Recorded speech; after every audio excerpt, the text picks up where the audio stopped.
오늘 영상은 최근 발표된 2024년 국가 자격증 혁신 방안을 바탕으로 예비 수험생이라면 꼭 알아야 될 정보 3가지를 정리했습니다. 국가 자격증이라 했지만 사실상 국가 기술 자격증 분야에 해당되는 혁신인데요. 왜 아무데나 혁신이라고 가져다 붙이는지 모르겠습니다만 시작에 앞서 하나는 짚어야 될 것 같습니다. 혁신 방안 계획을 발표하게 된 근본 이유로 크게 3가지를 들었습니다. 빠른 산업 변화에 따른 대응, 자격증 체계 효율성 강화, 그리고 기존에 발생한 문제들로 인한 신뢰도 저하입니다. 지난 2023년 5월에 정말 황당했던 이슈가 있었는데요. 61개 종목의 자격증 답안지가 채점도 안 된 채 파쇄된 것이었습니다.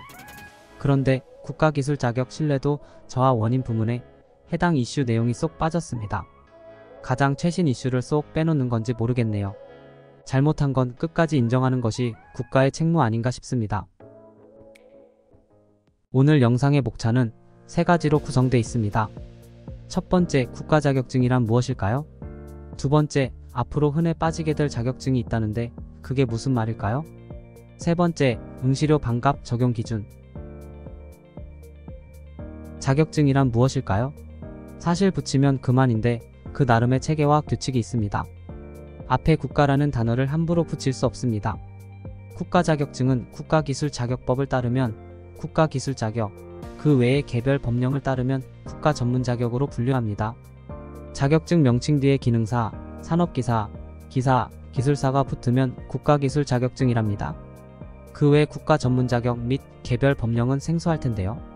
예를 들어 변호사 자격증은 법무부에서 소관하며 변호사법이라는 법령을 따릅니다.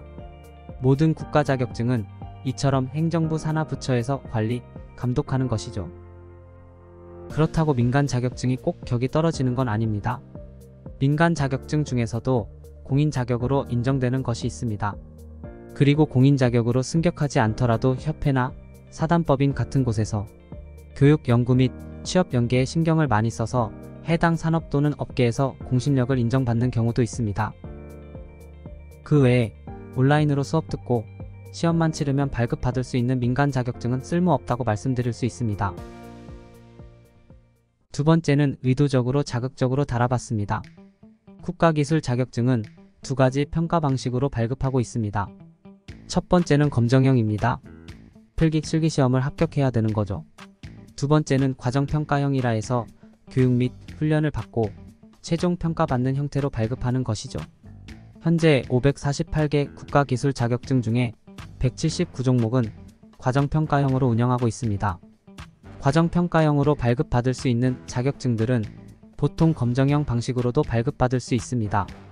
교육 또는 훈련 받을 수 있는 시간이 허락된다면 당연히 별도 응시 자격이 없는 과정평가형으로 취득하겠죠.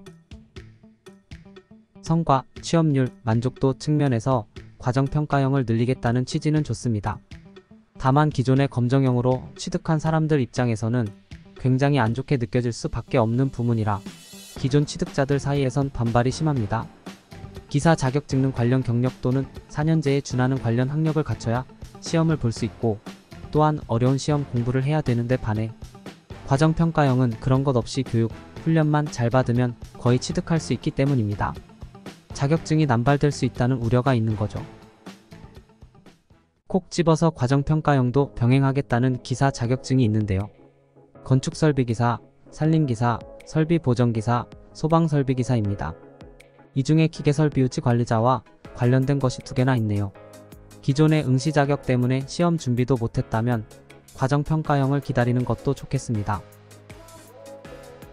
마지막으로 청년들에게는 2024년 국가기술 자격증 시험 응시료 50%를 지원할 예정입니다. 여기서 핵심은 검정형 기준 응시료이지 과정평가형은 해당되지 않는다는 것입니다. 과정평가형은 내일 배움 카드로 훈련비를 보조받을 수 있는데 내일 배움 카드 발급 대상이어야겠죠?